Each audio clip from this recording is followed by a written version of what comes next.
अस्सलाम वालेकुम, नमस्ते, सत श्री अकाल। उम्मीद करता हूँ ठीक होंगे, खुश होंगे। मैं हूँ तारिक न्याज़ी, मेरे साथ मौजूद है अस्सलाम वालेकुम, नमस्ते, सत श्री अकाल। मैं हूँ सवेरा खान। तो चलते हैं वीडियो की तरफ, फिर करेंगे बहुत सारी बातें। So let's go. टाइटल है स्ट्रेंज स्टोरी बिहाइंड जगन्नाथ यात्रा। स्टार्ट करते हैं वीडियो को।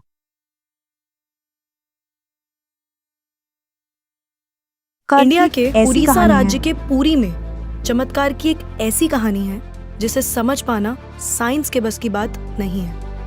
साइंस, ज्योग्राफी, फिजिक्स, केमिस्ट्री और दुनिया के सारे ग्राउंड्स ऑफ बिलीव्स यहाँ सब फेल हो जाते हैं। हिंदू मान्यता में 4 धाम होते हैं: बद्रीनाथ धाम, द्वारकाधीश धाम, रामेश्वरम और जगन्नाथपुरी। और ये कहानी है जगन्नाथपुरी की, जहाँ पे आज भी श्री कृष्ण का वास्तविक दिल धड़कता है। इस मंदिर के कुछ ऐसे रहस्य हैं जिनके बारे में सुनकर किसी के भी होश उड़ जाएंगे। वेस्टर्न कल्चर फॉलो करते करते हम एक ऐसे मोड़ पे तो आ चुके हैं जहाँ लोग भगवान के होने ना होने पे सवाल उठाने लगे हैं। पर यही सवाल अब मैं आपसे इस वीडियो के बाद पूछूंगी। आइए देखते हैं।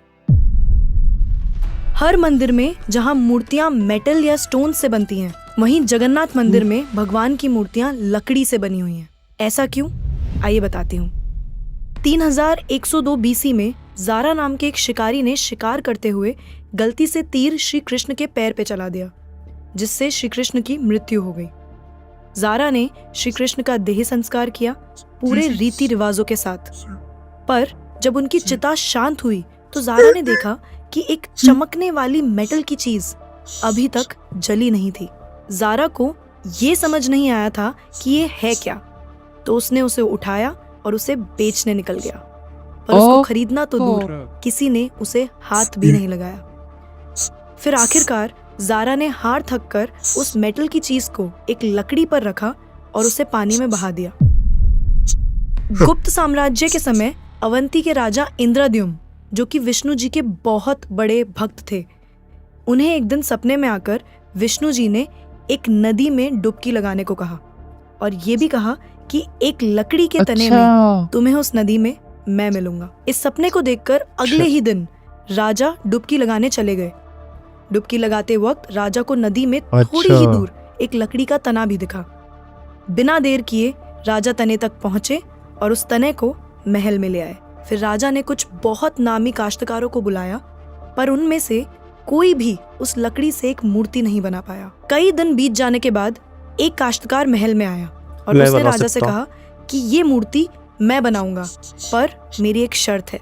राजा ने काश्तकार से उसकी शर्त पूछी, क्योंकि राजा किसी भी शर्त को मानने के लिए तैयार थे। तो काश्तकार ने कहा कि ये मूर्ति बनाने के लिए मुझे पूरे 21 दिन का समय चाहिए और मैं चाहता हूँ कि 21 दिन से पहले ना तो कोई मुझसे बात करे, ना मिले और ना ही मेरे किसी भी काम में विलम्ब डाले। राजा ने खुशी खुशी ये शर्त मंजूर कर ली। मूर्ति बनाने का काम शुरू हुआ। रोज मूर्ति बनने की आवाजें भी आती थी, पर धीरे धीरे वो आवाजें बंद हो गई।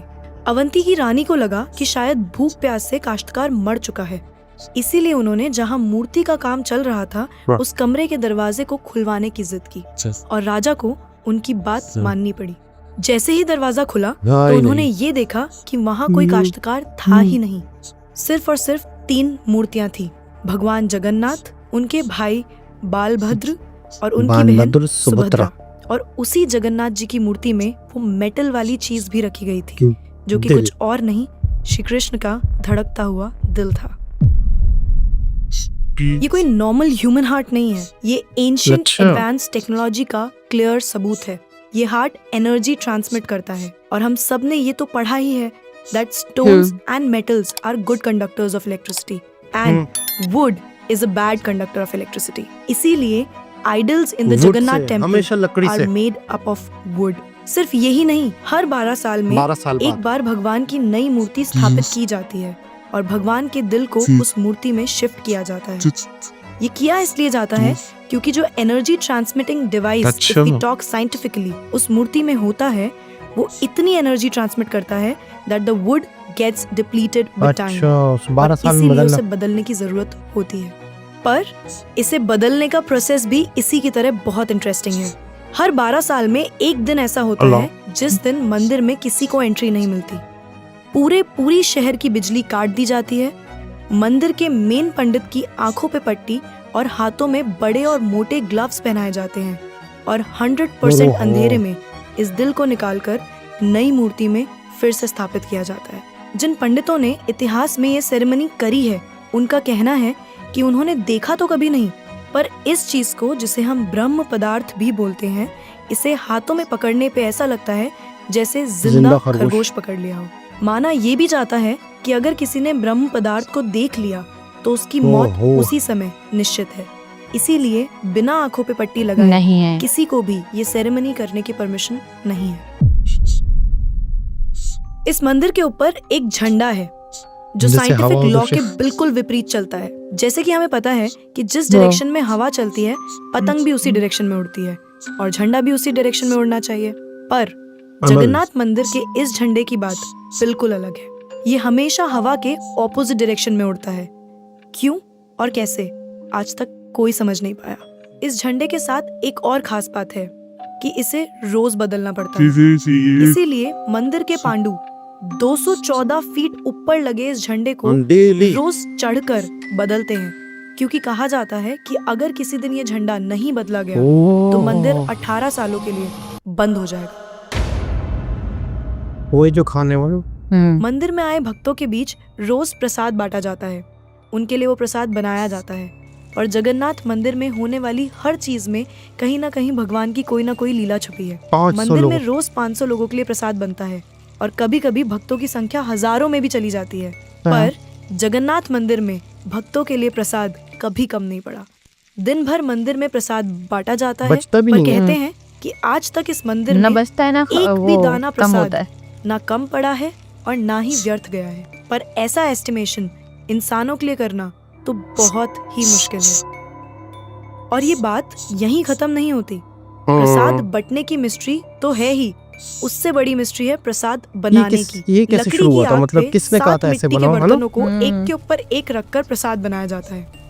साइंस और लॉजिक्स कहते हैं कि सबसे पहले सबसे नीचे वाले बर्तन का प्रसाद पकना चाहिए, पर पुरी के जगन्नाथ मंदिर में साइंस और लॉजिक्स नहीं चलते।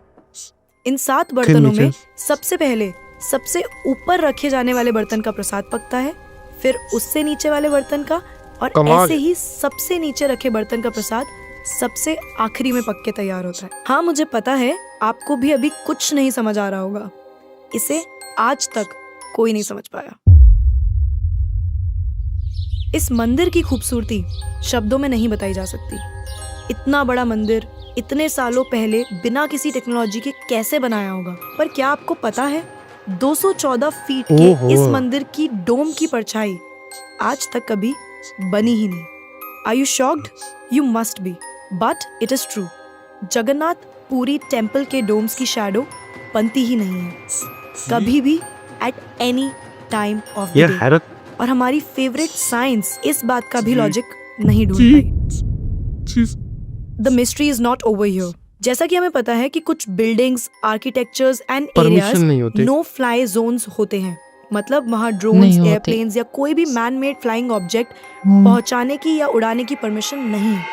पर पक्षियों को तो हम नहीं रोक सकते, उन्हें समझाना तो बहुत मुश्किल है ना। पर अगर हम जगन्नाथ टेम्पल की बात करें तो वहाँ पे ऐसा कुछ है जो शायद पक्षियों को पता है और हमें नहीं, क्योंकि इस मंदिर के ऊपर कोई भी ड्रोन, कोई भी एयरप्लेन या कोई भी पक्षी कभी उड़ता लास्ट भी ही बैठते नहीं। हैं। आपने देखा होगा ना मंदिर के डोम्स पे या बड़ी बड़ी बिल्डिंग्स पे बर्ड्स को बैठे हुए। ओ। कभी जगन्नाथ पुरी जाएंगे तो कमाल है देखिएगा यार। That birds don't rest on the roof of Jagannath temple. आप कभी भी किसी भी पक्षी को जगन्नाथ टेम्पल की छत पे या उसके डोम्स पे बैठा हुआ नहीं देखेंगे। पर कंफ्यूज करने वाली बात ये है कि कैसे एक बेजुबान पक्षी ये जानता है कि इस मंदिर के ऊपर से उड़कर नहीं जाना। All of these things sound so exciting, right? अगर आपको ये कहानी जानने में और सुनने में मजा आ रहा है और आप ऐसी ही नई नई चीजें और कहानियां जानना चाहते हो तो नेकेड ट्रुथ को सब्सक्राइब करना मत भूलना। हम आपके लिए बार बार कुछ नया लाते रहेंगे।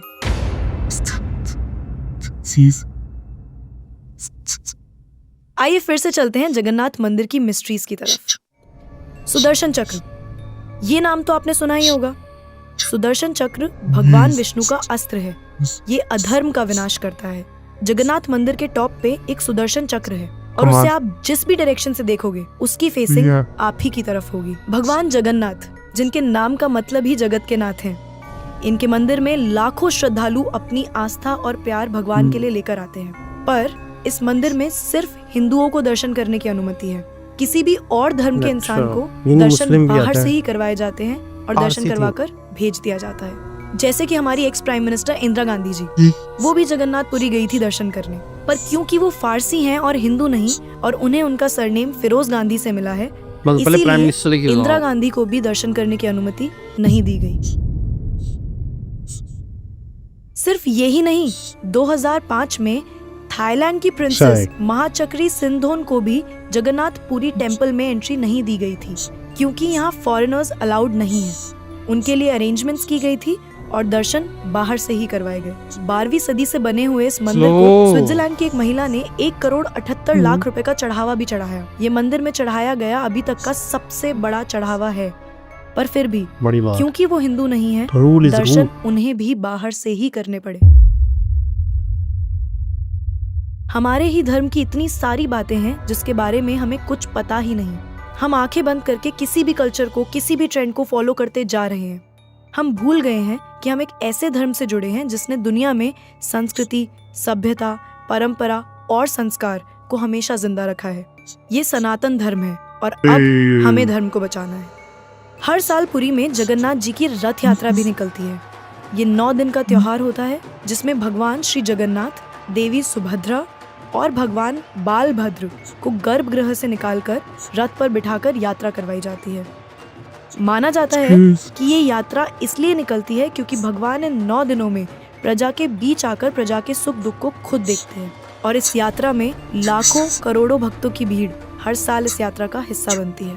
जगन्नाथपुरी मंदिर की मिस्ट्रीज यहाँ खत्म नहीं होती। और भी बहुत सारी कहानियां हैं जो हम नहीं जानते, जैसे कि हर साल भगवान 15 दिन के लिए बीमार पड़ते हैं और भक्तों के लिए मंदिर में दर्शन बंद कर दिए जाते हैं, पर बहुत कम लोग जानते हैं कि ऐसा क्यों होता है। वी होप आपको ये वीडियो देखकर अच्छा लगा होगा। तो अब मैं आपसे पूछना चाहती हूँ, आपको क्या Okay. लगता है, भगवान सच में होते हैं? अब मुझे लग रहा है कि शायद कहीं ना कहीं या तो इससे मिलती जुलती वीडियो देखिए या ये वीडियो देखिए, कुछ ऐसी फीलिंग आ रही है कि शायद ये वीडियो देखी हुई है हाँ ऐसा ही। या इससे मिलती जुलती कोई वीडियो देखिए। अच्छा, सबसे हैरत अंगेज तो वही वाली हार्ड वाली जो है एनर्जी जो है। हाँ अच्छा, जिसमें है सूरज नहीं, मतलब सूरज की वो नहीं पड़ती, परछाई नहीं पड़ती है।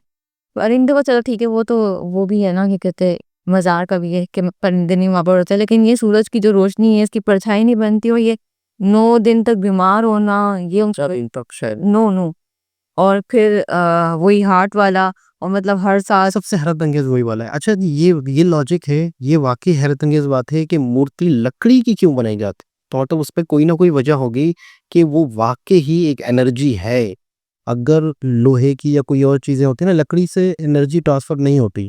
यानी जैसे बिजली है, करंट है, जैसे हम बॉक्स बनते हैं बिजली के, डब्बे लकड़ी के बनते हैं, तो वहाँ से ट्रांसफर नहीं होती। तो इसका मतलब ये है कि 100% कोई ना कोई इसमें लॉजिक है। फिर इसकी स्टोरी भी बताई गई कि लकड़ी ही के जरिए से वो हार्ट जो है उन तक पहुंचा था, उसी लकड़ी से ही मूर्ति बनी थी, और मूर्ति बनाने वाला भी गायब। पता नहीं कहाँ। असल जो मतलब जब टेम्पल बना था, जब पहली दफा ये मूर्ति बनी थी, तो और खाना बनाने वाली जो मिस्ट्री है, जगन्नाथ मिस्ट्रियों से भरपूर है सर। बिल्कुल, वो मतलब किस किस चीज को हम इग्नोर करेंगे, किस किस चीज की हम ना मानेंगे। अगर आप इस चीज को नहीं मान रहे हैं तो खाना कैसे ऊपर वाला बर्तन पहले था, मतलब कैसे यार, नीचे आग लगी हुई है बर्तन को। तो मतलब अगर फॉर एग्जाम्पल, मैंने वैसे वीडियो में बोला था, पता नहीं क्या बोला था, भूल गई, लेकिन अभी मैं आपको बताऊं कि अगर ऊपर वाला खाना बन रहा है, फिर नीचे वाला बन रहा है, फिर उससे नीचे, तो सबसे नीचे वो तो कोयला बन जाएगा। वो बाद में आखिरी में वही ना, मतलब अगर नॉर्मली अगर हम बनाए तो वो तो कोयला बन जाएगा यार, वो तो बनेगा ही नहीं, सारा खराब जल जाएगा, ऊपर वाला तो कच्चा ही कच्चा रहेगा, बनेगा नहीं। वो 7 वो लगाकर, मटके लगाकर, 7 मटके तो कभी जिंदगी में, अगर नॉर्मली इंसान बनाए तो कभी जिंदगी में नहीं बनेगा। मैं वही तो वही मतलब है कि आप किस किस चीज से इनकार करोगे। ऐसा ही। ऐसी ऐसी हैरत अंगेज बातें हैं। और इसी तरह मतलब है कि कई ऐसे टेम्पल हैं जहाँ की मिस्ट्रीज लोगों को पता होगा, लेकिन यहाँ बहुत ही ज्यादा रहस्यमय चीजें हैं। जगन्नाथ में रथ निकाला जाता है।